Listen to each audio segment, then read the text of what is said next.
Hello and welcome back to Up the Villa match preview time for Manchester City v Aston Villa. We've got a special guest, Miguel Echegaray. How you doing, mate? Luke, up to Villa. I'm so happy to be back. I feel like it's been so long. Yeah, it has. And we had you on fan cams not too long ago. So that was good when you had your visit here as well. So Villa fans, subscribe to the channel, smash the likes, get involved in the comment section. We've got an action-packed episode. We're going to be chatting about Man City. We're going to be chatting about Messi Mania towards the end of the show as well. So that is the book that Lewis has written. So Villa fans, you'll be able to purchase that as well. So we'll chat about that at the end. So I'm glad you're on because we beat Newcastle United 4-1 at home. Talk to me about that game and how many times have you watched the highlights and watched the goals? Because it's the only thing I've done, to be honest.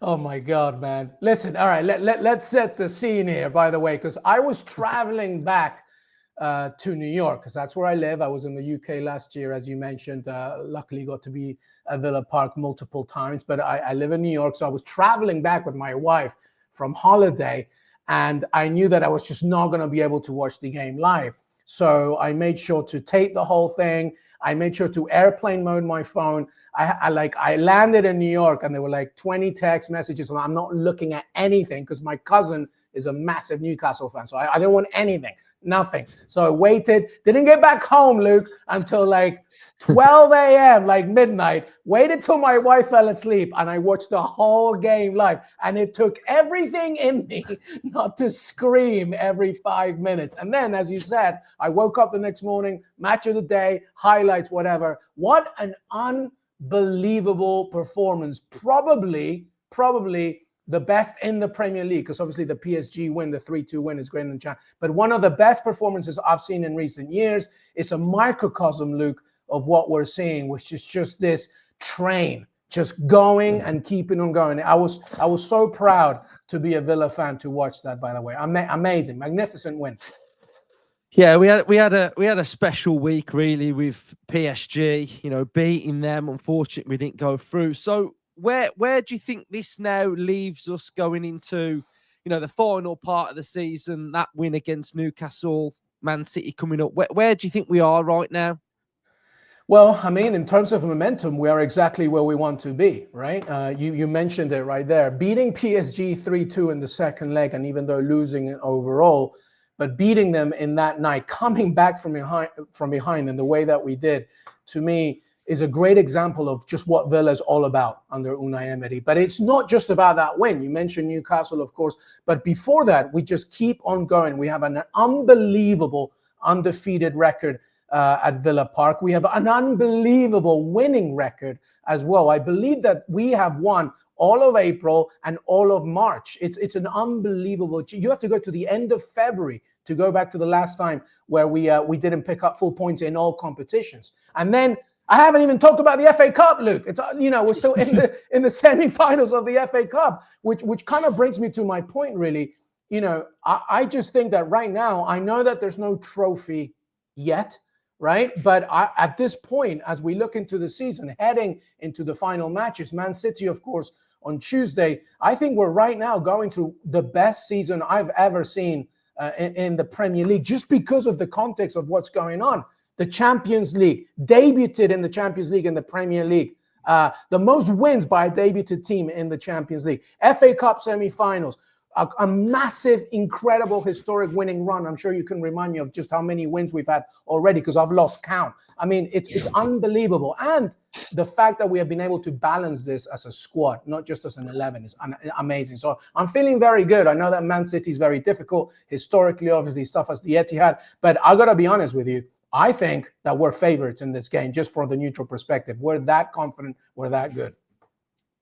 Yeah, I think we've got a great chance. And do you feel like with our injuries that we've had this season, we could have made qualifying for the Champions League a bit more comfortable? Because you look at the team now and everybody's fit and we are incredible and we're playing so well. And I kind of just feel like, I just wish we could have had a couple more bodies, you know, when we were going through that period where we didn't have a fit centre back, and you know, we really struggled at that phase of our season, and I think it puts us in good stead, you know, going into next season with Emery, that what we could achieve. But just touch on like the season as a whole, because it'd be nice to get your thoughts on it, on everything really, even the Champions League, if you want to mention what we've been able to do there.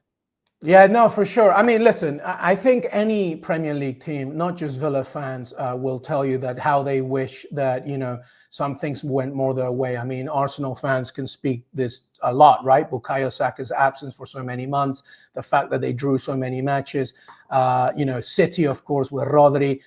So Villa is no different, right? Like, it's always nice to have a healthy roster.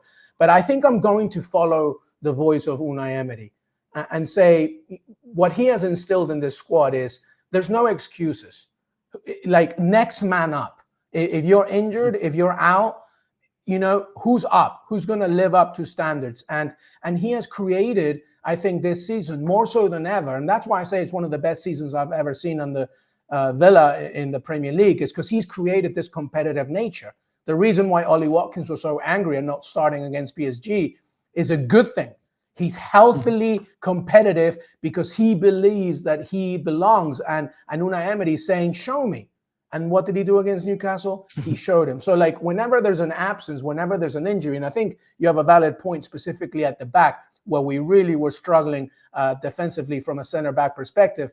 But I just think that Unai Emery has instilled this environment where it's just like, we can't have any excuses. You have to go out there and deliver, because the moment you have excuses, the moment you complain, that's when you drop down your talents. And I hate to pinpoint this, but Manchester United is a really good example of this. You know, they're looking, you know, even during the beginning of Amorim's era, they were looking for every possible excuse to blame on what's going on wrong, what can we fix. Unai Emery is basically, it doesn't matter about anything that's existential, anything that's outside of our control. We can control it. And if somebody's injured, we got to live up to it. I think that the transfer window was key. I remember when so many voices were criticizing the arrival of Marcus Rashford and even Marco Asensio, people thinking that it was not going to work out. And there we were. And I remember vividly saying a video for ESPN saying, you don't understand, because I've interviewed many players that have played under Unai Emery, not just Villa, but outside as well.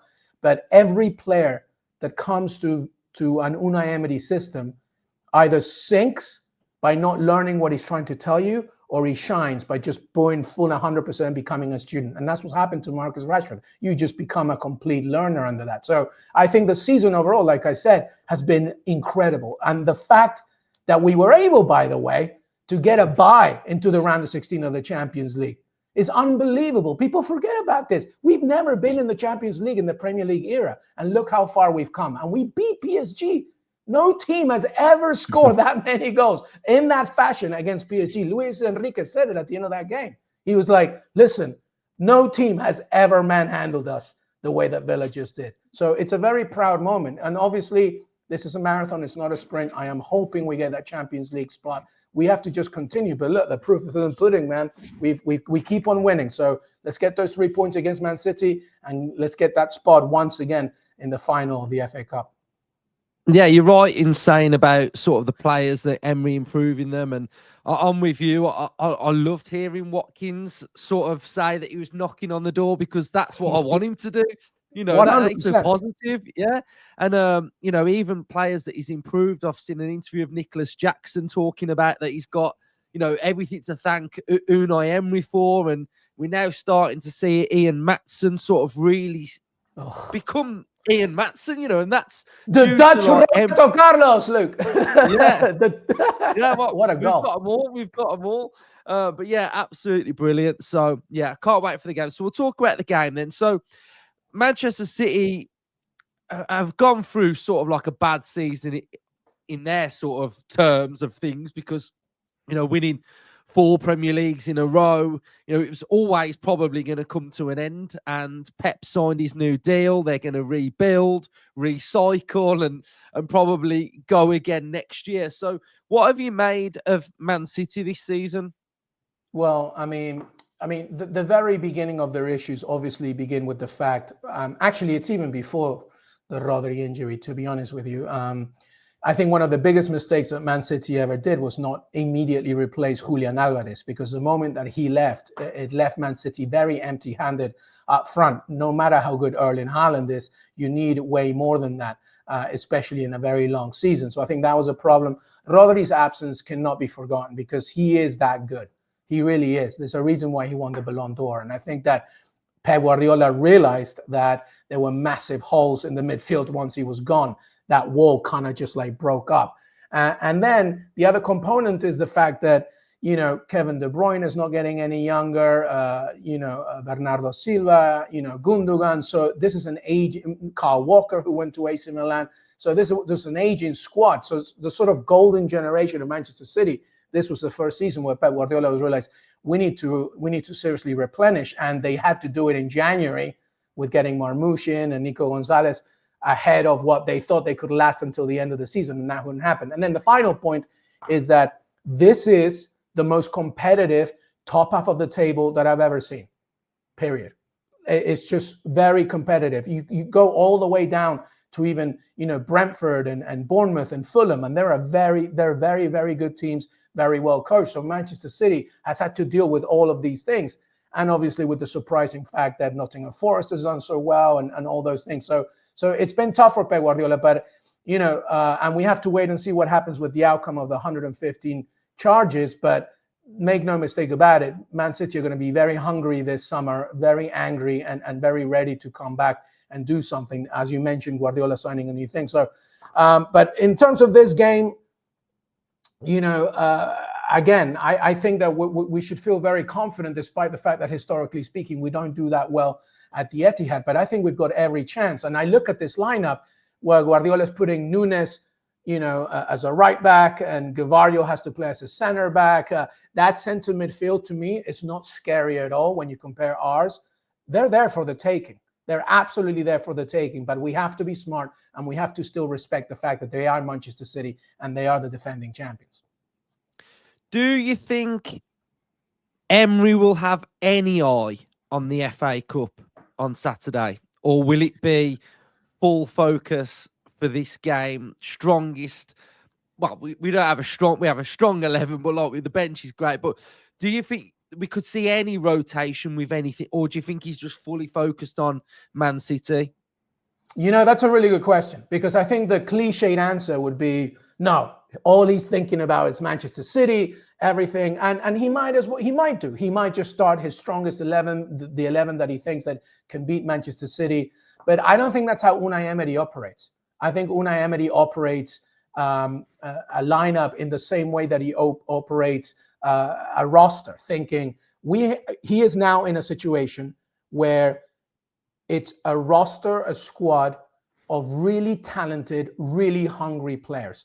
Daniel Malen, the moment he enters the pitch, he's absolutely dying to get the ball. Like, they're just hungry, right? Marcus Rashford, he didn't start against Newcastle. He comes on, he's hungry as well. Ollie Watkins is angry. He wants to start. John McGinn wants to start. Now, Emery can rotate between Tyrone Mings and Pau Torres. We haven't even mentioned Isasi, who was really, really good, towards the Pirates when he first arrived. So there's a hunger right now.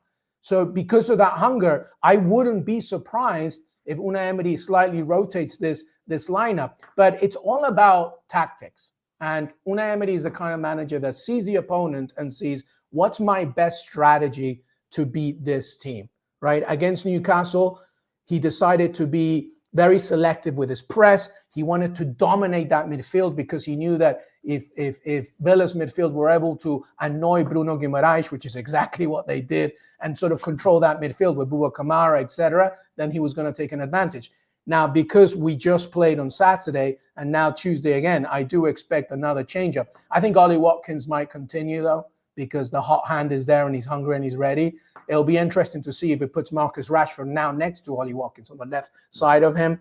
And I think Asensio might go back down on the bench. Bouba Kamara should start. McGinn, maybe might start again just because of that midfield. But I do expect changes. I think Dean might come back into this lineup regardless of how good Maatsen was playing. So I don't think he's just focusing on Man City. I think he's thinking about the whole week, because that FA Cup semi-final is very, very special. Like, remember his first ever presser. I want Champions League football, done. I want a trophy. Trophy's the next one, right?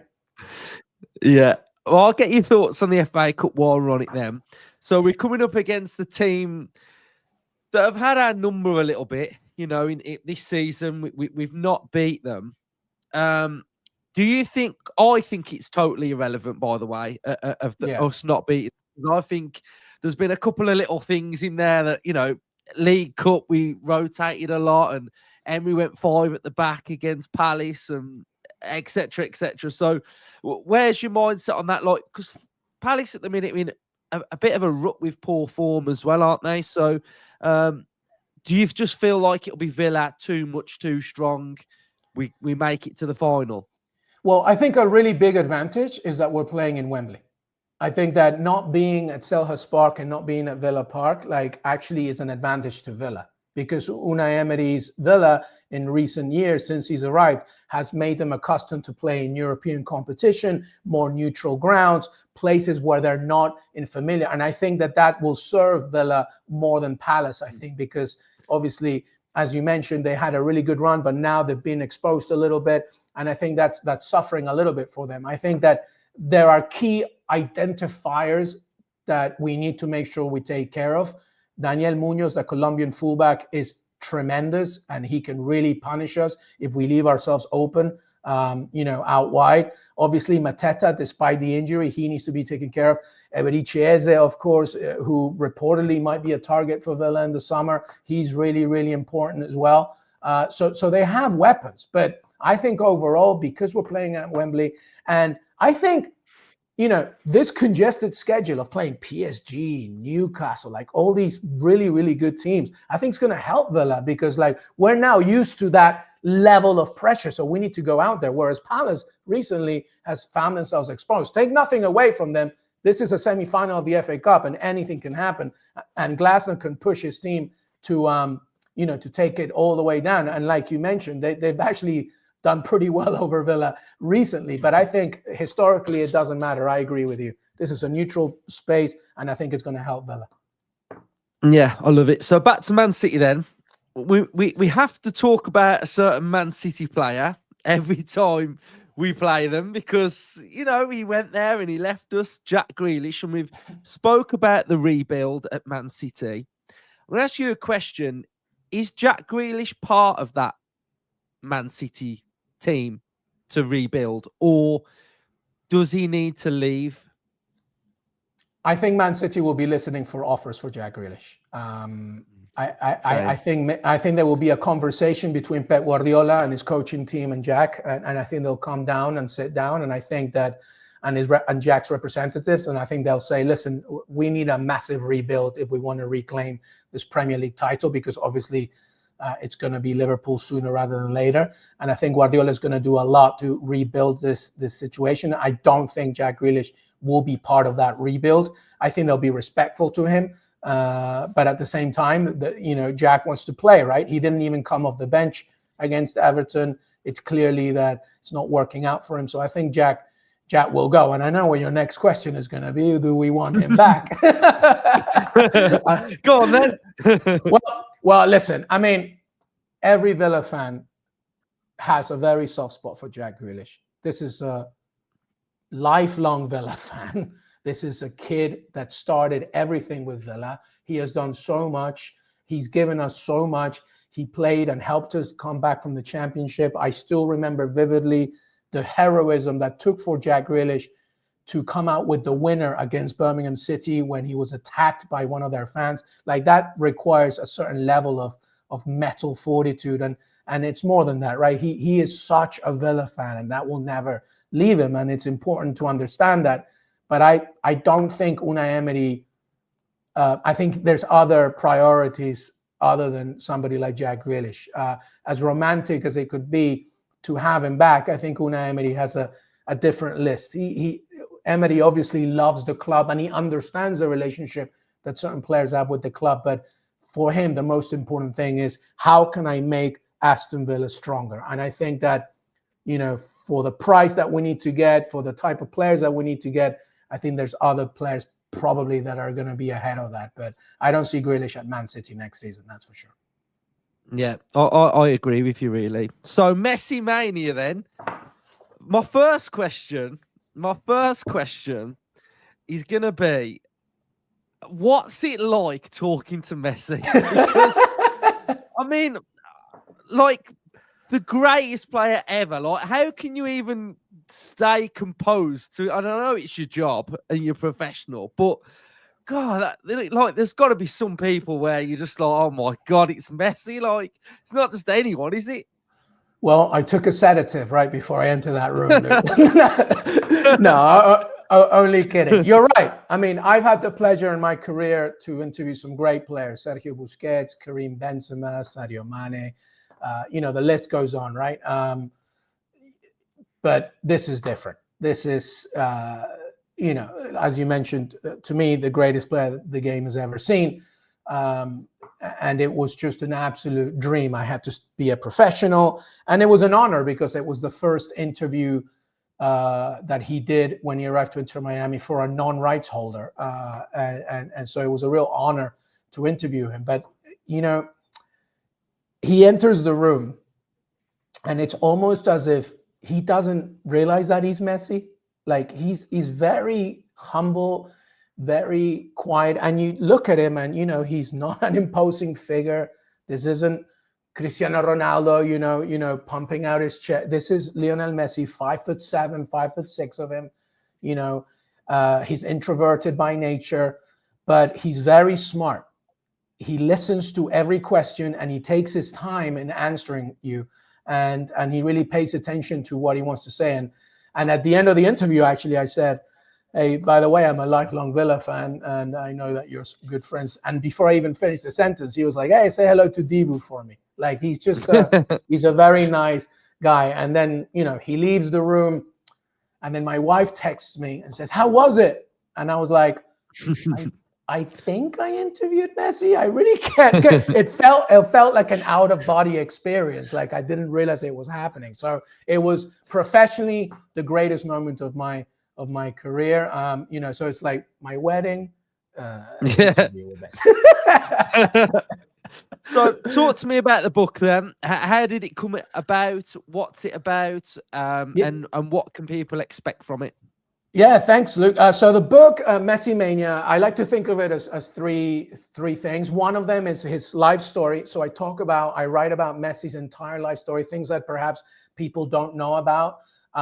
For example, his early childhood, how he even started playing, to the first time he left the country, to obviously his move to Barcelona, to signing that famous contract in the napkin. I go through his entire career as well, the World Cup and what people say about him, and obviously the troubles that he had when he wasn't winning.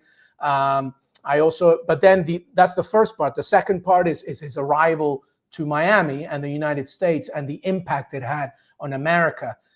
It was massive. And I was lucky enough to report it there for ESPN. So I was there throughout the entire journey, which ended, of course, with an interview. So the book goes back and forth between the past and the present and the future. And then the third part, because it's for everybody, but really I wrote it for young adults and teenagers because I want it to be an inspiration. And that's the third part of the book. I want it to be a lesson because Messi left Argentina when he was 13, just with his father, went to Europe. His family was there for a little bit, but then they had to relocate. So he was essentially alone. And I can relate to that. I left Peru when I was 11, 12, moved to England, and I was, culturally shocked and scared and nervous. So it's really a story for immigrant kids as well, to know that, like, it doesn't matter where you're coming from or your obstacles, you can do anything. Obviously, not all of us are going to be Lionel Messi. Any of us are, right? But there is a story there because I believe he is the greatest underdog story ever. Nobody really respected or appreciated how good he was because he was so small. He needed growth hormones to even play with kids his age and stuff. At 13 years old, there's a great story when he first arrives to La Masia and he's at trial. He's literally at trial. And there comes in Piqué and Fabregas, and they look at him and they thought he was a special needs kid. They thought he was a mute. And And then because he just was in the corner not talking, and then he goes on the pitch, and everybody's just like, who is this person? So it's a book about Lionel Messi's story, his arrival to the US, but also I want it to be a source of inspiration for everybody, because so many things happened in his career that made him great. It's not just that he was so immensely talented, it's that he worked really hard. He had a really good support system. I have a whole chapter about his friendship with Ronaldinho. Ronaldinho was very important in Messi's career. He helped him come out of his shell a little bit. So, you know, there's all these facets of the book. So, yeah, I hope people buy it and enjoy it, because it's not just a biography of Messi. It's kind of like an interwoven story about everything that he represents.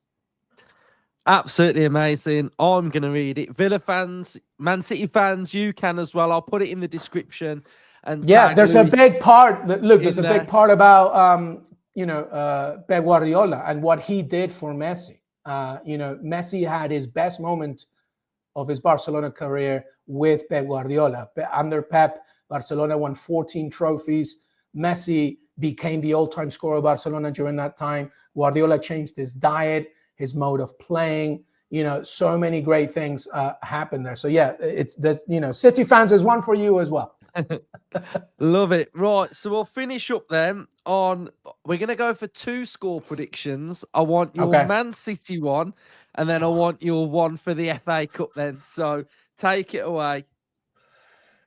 I'm going to keep this train moving. We are beating Manchester City. We're beating them. I'm telling you something. I look at this Man City team, and you got Gvardiol as a center back. You got Nunes as a right back. The young O'Reilly kid as well. Come on. Morgan Rogers is going to eat breakfast, lunch, and dinner against that back four. I think Ollie Watkins as well. That midfield is good. Obviously, we have to respect De Bruyne and Nico Gonzalez and Bernardo Silva, whoever starts, Savio as well, who's pretty good on the wing. But when you look at the lineup that Villa have now, confident, talented, the bench is going to be key in this one as well. I'm going to say, my friend, it's a 2-1 win to Aston Villa. And I was just going to say 2-0, but I was going to be nice and just give City a goal. 2-1 to Villa and the Man City game. And then the FA Cup win, we're taking this. It's meant to be. We're meant to be in the final. Palace are going to make it difficult, but I think we're going to win this in regular time. I think we're winning this actually 3-1. I think we're going all out. This train has to keep on trucking. I have to feel optimistic about where we're going. What do you think? What are your predictions?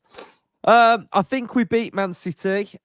I think there'll be goals. So I'll go 3-2, and I think we beat Palace 3-1 at Wembley.